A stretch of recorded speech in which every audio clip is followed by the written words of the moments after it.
will start without further ado, and I'd like to hand you over to Sam Cairns, who is the co-director of the CLA and who led the RSA research into ArtsRich Schools.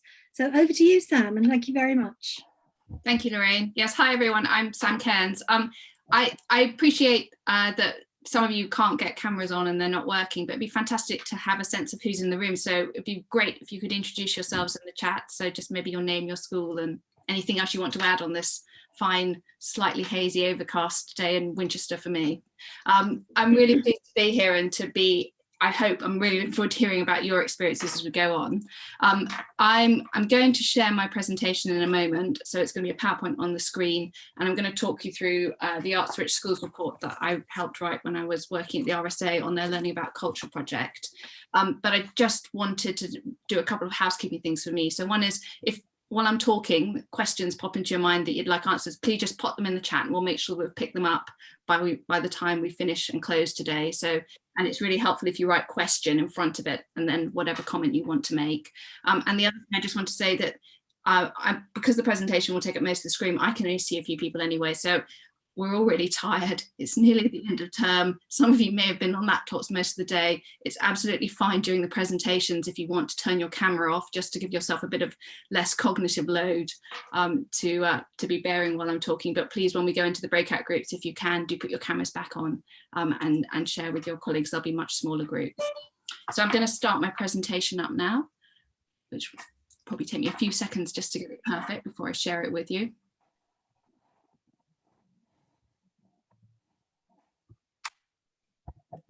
There it is. Can people see it? If Lorraine, if you could give me a thumbs up, it's working. Perfect. Thanks, Sam. Thank you. And also, just for housekeeping, if you mute yourself, unless you're being asked to unmute and talk, that'd be fantastic because of the numbers in the group.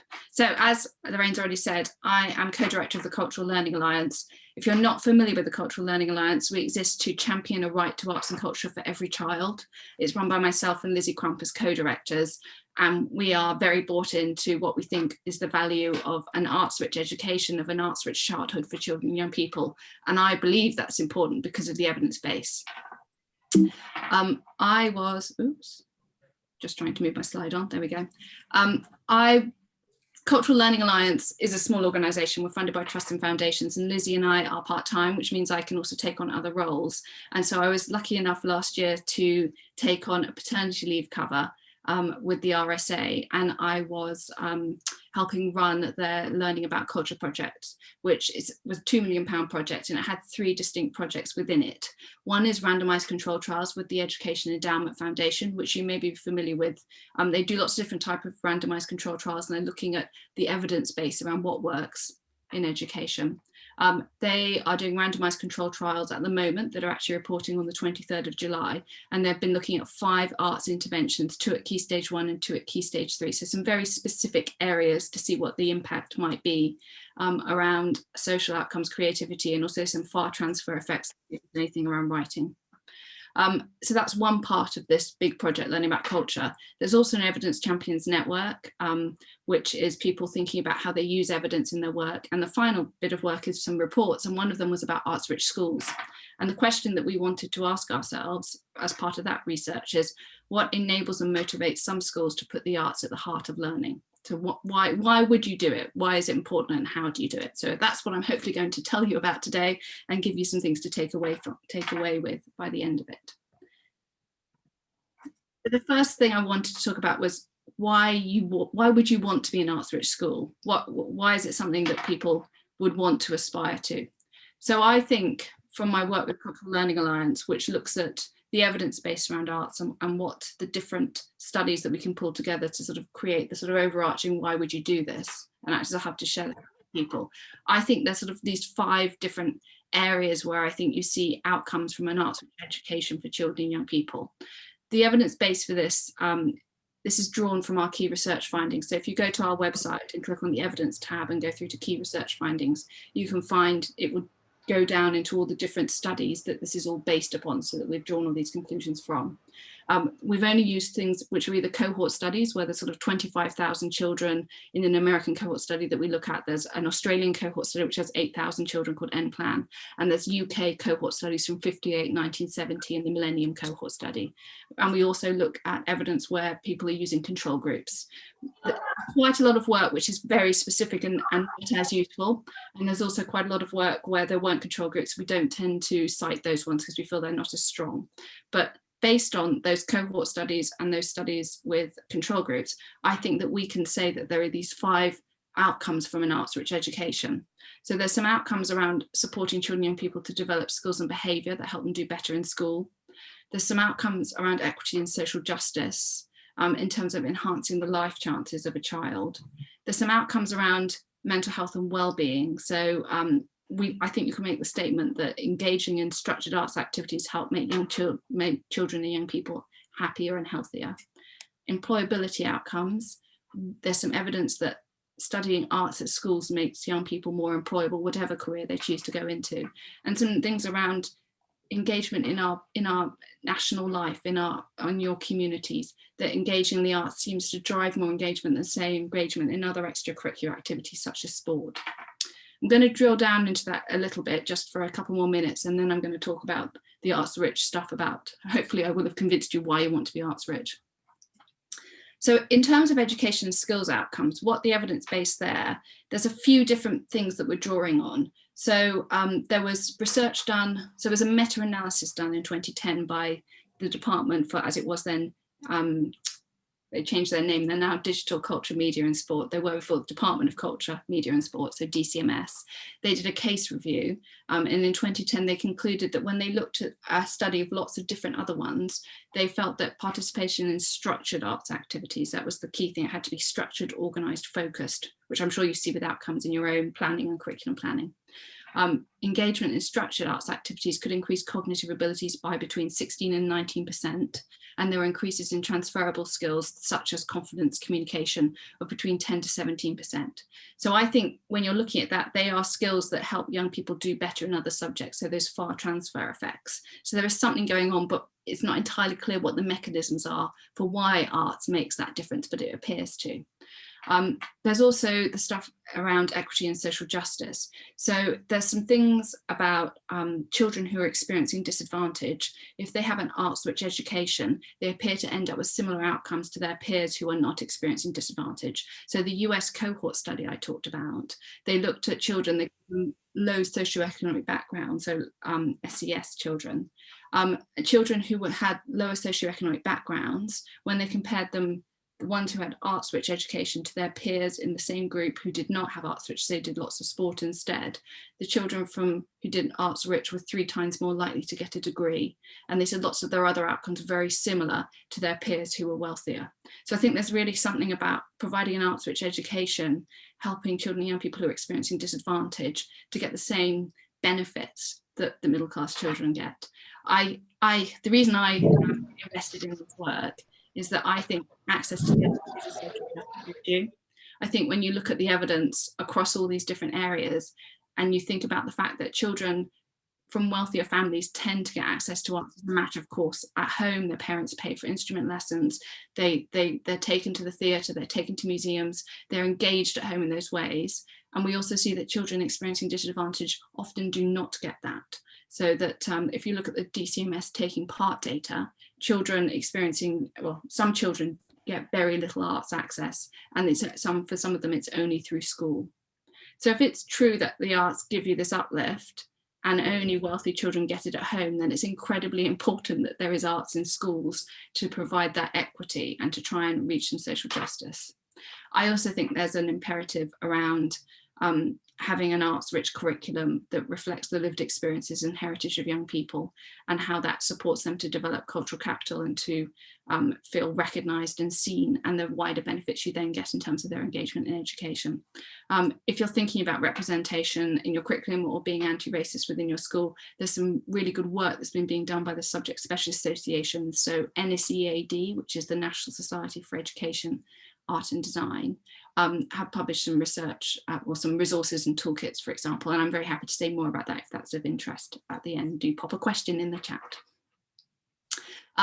I'm just going to whiz through the other 3 outcomes there. So around mental health and wellbeing outcomes, there's increasing evidence around the role of structured arts activities in supporting young people's wellbeing. For more extreme is the wrong word here, children who have higher needs, arts aren't always the right thing, but for a general well-being role throughout your school, the arts, there's evidence of the range of arts being really helpful to support children and people's well-being, and also things like their actual health. So dance, for example, young women are notorious in surveys in Sport England for not doing enough exercise, but young women who engage in dance improve their cardiovascular fitness, but it also improves their sort of sense of self and their self-efficacy. So there's different arts interventions which will deliver different outcomes, and on our website you can drill down into the different benefits of different types of arts. I mentioned employability. I think there's an argument around the fact that when you study the arts, it develops things like problem solving, team skills, communication skills, and they're all things that employers say they want. The other thing, when you look at some data around things about the people who go into employment, there was a Scottish study that showed young people who had high arts at school, when they left school, particularly if they were leaving school at 17, so earlier, they were more likely to go into employment, and they were more likely to stay in employment for longer if they'd had high arts at school. And the more arts they studied, the more pronounced that effect was. And the last one, which I think is a really stunning stat, is that the American cohort study found that students from low-income families who'd engaged in the arts were twice as likely to volunteer as young adults, and they were 20% more likely to vote. So I keep telling those to MPs about why it's important to have arts education in schools. So that's a really quick whistle-stop tour of some of the evidence. On this slide, it says briefing papers. We have a series of different briefing papers. So if you go to the Cultural Learning Alliance website, which is culturallearningalliance.org.uk, and you can click on the briefings tab, there are links through to each of those. And on the evidence tab is where you get through to the key research findings. So hopefully I've convinced you about the value of an arts-rich education and why it is important to provide it. So now I'm going to talk a bit about the schools that we went to that were arts rich, the kinds of strategies they were using to be an arts rich school, so how you might do that. So this is all drawn, well, it's all in this report, so you can download it from the website. I really enjoy reading it, but that sounds slightly self-fulfilling there because I wrote it with my other colleagues. But there were sort of 6 things that most of the schools, so we spoke to a whole range of schools, and we chose to do case studies of 8 within the report. You can read the report for the methodology and all the different people we spoke to. But across all the different schools we spoke to, it was about 50 in total. There were sort of 6 themes that kept coming again and again. And actually the 2 that I think are the most important ones, if you're thinking about how you might be arts rich or how you might become more arts rich, were the things around status and space. So there was something which status, I think you could call leadership. There was something about giving the arts high status within the schools that all of the arts-rich schools did. And there were different ways in which they were doing that. So the head teacher being very bought in and talking about the importance of the arts, the senior leadership team having an arts lead on it, for example. We saw at one of the schools, so we visited 8 schools, in the case we did case studies of 8 schools, 4 of them were primary and 4 of them were secondary. And at the primary level, it was really interesting seeing how they highlighted and increased the status of arts by creating arts teams. So if you, for example, at Feversham, which is in a very highly deprived area of Bradford, they had a creative curriculum lead, and all the arts subject leads reported into them. So they planned that within the curriculum, and she sat on the senior leadership team. You also see it, I'm an arts mark assessor, and I see that in lots of schools that when they pull all the arts leads together into a single team, perhaps managed by one person, that seems to have a real impact on the status of arts, because it's seen as sort of a powerful group, and also their ability to work and get benefits from working with each other. So super important, I think, too, if you can bring all your art subjects together. We also noticed that at Riddleston, which is a secondary school in Croydon, where the school is divided into colleges, and they have an arts college, which is in its own building and has its own assistant head. And they brought all the art subjects together in that building under the management thing. There was a slight thing around staffing costs because they didn't have to, someone resigned, so they didn't replace the head of music, but they transferred music, so it was under the management of the head of the arts college, so that it saved them some staffing costs as well, which I assume is a priority for many people. But by bringing all the art subjects together in the Riddleston Arts College, they shared a staff room, and the teachers there talked to us about how by being together more, there was just a greater sense of partnership working, and they sort of bounced off each other's ideas and developed their practice as a result of that. So there's something really interesting about having all the art subjects together instead of in different places or managed by different people that I would suggest is a useful strategy to consider. So status and leadership, really important. The fact you're here today is a really good sign that that's all in place for you. The next thing, what I think was really interesting was the notion of space. And so within the report, it talks about prioritising dedicated art spaces within the schools. So something at primary particularly important where you wouldn't have an art classroom, for example. And so actually having physical spaces made a big difference for lots of the schools, but not all of them. So the schools where it was a really important thing was at Gomersall Primary School, which is actually the school on the front of the report. It's that they had a separate art room. And it was a beautiful space, and the children talked about being able to go into that room and feeling quite different in that room, and how they behaved in there and how it supported their well-being, which was really lovely to hear about. The other schools, for example, Feversham had a separate music room. Ramsgate Arts Primary School had separate spaces that they were able to use as a music and an arts room. And having prioritising the arts so that you have a space in your school seemed to be really useful for those schools. In fact, I think there's a colleague who's joining us today who has set up, has found an old disused kitchen space in their school that they are setting up to be their art space. So that seems to make a big difference. But I think it's not just about having a physical space, it can also be space, if you like, in your practice, in your pedagogy, in your curriculum, in your timetable. So it could be a metaphorical space for the arts within your school, seems to be also equally important. So if you can have a dedicated space, that's great, but actually just having space in meetings, in your thinking, makes a big difference and helps make schools more arts rich as well.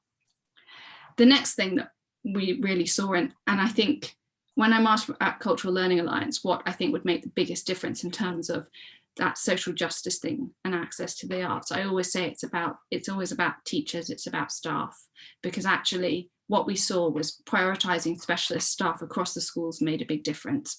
I'm sure you know this from your own experience, but a subject specialist can design a much better curriculum for a subject than someone who isn't. I mean, that's kind of why everyone does training, that's the whole point of it. But what you see, particularly at primary level, is that if you have a subject specialist, an art specialist designing the art curriculum, they can think about the progression and the outcomes are stronger. So at primary level, it was fascinating that a couple of the schools we visited were employing secondary arts teachers, and they were doing that as their PPA cover. That's how they were funding that. So secondary arts teachers to be their PPA cover, but to plan the arts curriculum and to provide the teaching and the arts teaching. So at Gomersall, the art teacher was a secondary art teacher, and at Feversham, the music teacher was a secondary music teacher. And actually, there's something really interesting about having artists on staff as well. So at Ramsgate Arts Primary, some of their learning support assistants are actually practicing artists and using that. And at Putney Primary, they had a drama therapist on their team. So if you, in your current situation, I think a key thing might be to do, if you don't have specialist art teachers, to actually audit your existing staff and find out what they also do, because frequently you find that there's talented musicians who are doing things in other places who can bring their expertise into the school. So find specialist staff and think about how you prioritise them in their training. The timetabling seemed to be another key thing, which I think relates back to having space, so having space in the timetable. So ensuring that arts are on your timetable, it's not just 1 week a year, that actually there is a programmed arts lesson, a music lesson or an art and design lesson. The schools we visited at Feversham, the children actually have 3 music lessons a week in their music room. At Ramsgate Art Primary, they'd redone their timetable so that in the morning they were doing maths and literacy, and in the afternoons, Monday through Thursday, they were doing art subjects, which was fascinating to see. At Putney, it was threaded throughout the school, but they were really sure that they had to have art lessons through their timetable. So that makes a really big difference. And curriculum at secondary level, maintaining that curriculum breadth and ensuring that the way that you set up your options, the way that the timetable is structured to allow children to be able to do the arts if they want to do it. At Shaftesbury Secondary School, they're a Church of England school, which I found very interesting. I'm a governor of a primary Church of England school. And what they'd actually done was they'd removed the RE as the compulsory GCSE, which opened up their option block so that students could definitely study one arts GCSE and some of them could choose to study 2 arts GCSEs. We talk in the report about how they put together the argument and why they felt that was in the best interest of the children in terms of meeting their science responsibilities. But maintaining curriculum breadth at secondary level, whether that's at Riddleston by having an actual physical collegiate building, is something that all of the ArtsRich schools did. And the final thing that everyone did was to think about partnerships. So they all had a range of partnerships which helped them deliver their curriculum, but also their extracurricular offer. I don't think the partnerships ever replaced the specialist staff. They were to support them. So it's because teachers know their children best, you know what they need, you know what is right for them. But having people who can work alongside you and come alongside you, and there's a breadth of artists and arts organisations that want to do that because they're in it, because they believe the arts are really important to children in people's lives, was in our schools was a key thing that we saw happening a lot. So I mentioned already at Ramsgate that they actually have artists on staff. At Formby, which I'm actually speaking at their LSEC conference after this, at Formby they had a vast range and they offered sort of 40 extracurricular arts clubs, which were all facilitated by the relationships and partnerships that they had. So they are the strategies that I think we saw come through with the different schools that we visited. Do have a read of the report because there's a lot of detail on how the delivery was actually happening and how they were achieving and finding the funding to be able to do these things. I'm now going to move on to what questions I think you might want to ask yourselves if you're thinking about how can you become an ArtsRich school? What could you do differently? As I said already, I think the idea of space is a really helpful one because space played such a central role in schools' arts offers. So you can ask yourself questions about, have you made space in your pedagogy for arts-based approaches, not just delivering art subjects, might they work well in other subjects to support how they are delivered? I know in Bromley, the Sci-Art programme at one of the grammar schools there, the science wasn't doing very well and the arts department was flying, and so the art department was put in charge of the science department, and they saw much better outcomes as a result of that, and they turned one of the 3 science lessons a week into a Sci-Art lesson where they explored science through art, and it led to a lot more children taking 3 sciences instead of 2. The next thing you can ask is there space in your curriculum for the arts? Have you planned it in appropriately? Is there enough timetable time for art subjects, for music, for art design? Is there dance? Is there drama? And then if you actually also have physical space, are there spaces in your school that you could repurpose? So the unused kitchen, for example. And is there a governor or are there other volunteers who might help you repurpose those spaces? At Gomersall Primary School, they had a small room that had, I think, been a supply cupboard, and they were turning it into the school radio. One of their governors was a radio producer, and he'd managed to source some equipment from a radio station they were getting rid of that they donated to the school. He was helping set them up, and he was also helping run a club for the children to learn how to do the school radio. So there's probably, I'm sure you know this, but 1 in 12 people work in the creative economy. So there are probably people that you know who could help you become more arts rich if you ask them. And always, people love giving advice. It's kind of what I'm doing now. So asking people for advice is always a great opener on doing that. And the other thing is you could approach local arts organisations to see if they could provide spaces. Lots of them aren't being used at the moment. There's a lot of space that could be free, or donate equipment to you. I've talked a bit about art specialists already and the premium that schools put on specialist staff. So doing that audit of your existing staff, what are their interests at home? Are there things that they would be happy to bring into school and share with the school, or contacts that they have? In terms of partnerships, I mentioned this already about support from external partners, but think about connections that you could make, or perhaps your connections that you could make through your local cultural education partnership. You'll have one near you. My understanding is that lots of them have more arts organisations than schools involved. So if you were to join your local education partnership, there might be a large ratio of arts organisations who might be there to support you in your school because of the contacts that you'll build through being part of the education partnership. Just to finish, just a bit more information about the report. As I say, it's a quick and accessible report. There's the shortened link there to get through to it. And if you also Google learning about cultural RSA, you'll get to information about the project as a whole. I mentioned this already, but the randomized control trials that we're looking at arts interventions at primary level will be reporting on the 23rd of July. It was supposed to report last autumn and it got delayed by the pandemic. And the Cultural Learning Alliance is going to be running workshops to discuss the results, to drill into them, and to think about what it means for workforce and maybe what things we might want to ask ourselves further around evidence and understanding the mechanisms about what's going on when children are learning the arts. And we'll be running them October to December. Information about them will be on our newsletter. And we're going to give you some information right at the very end about how you can join the CLA and get the newsletter, and it's free to join.